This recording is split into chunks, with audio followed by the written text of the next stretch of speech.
ஒரு நீண்ட நாள் குழப்பம். அது என்னன்னா, நம்மளுக்கு பிரம்மஹத்தி தோஷம் வந்திருக்குமோ அப்படின்ற ஒரு குழப்பத்தால் அவருக்கு மன நிம்மதியே இல்லாமல் மன உளைச்சலாக இருந்தது.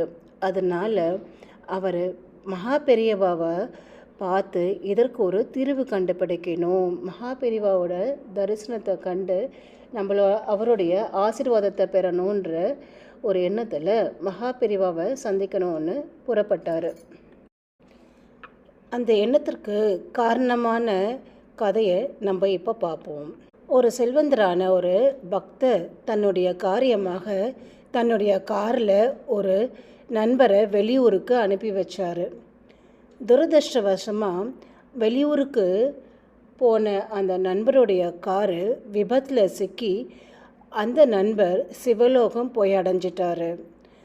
பக்தருக்கு ஏற்பட்ட துக்கத்திற்கு எல்லையே இல்லை.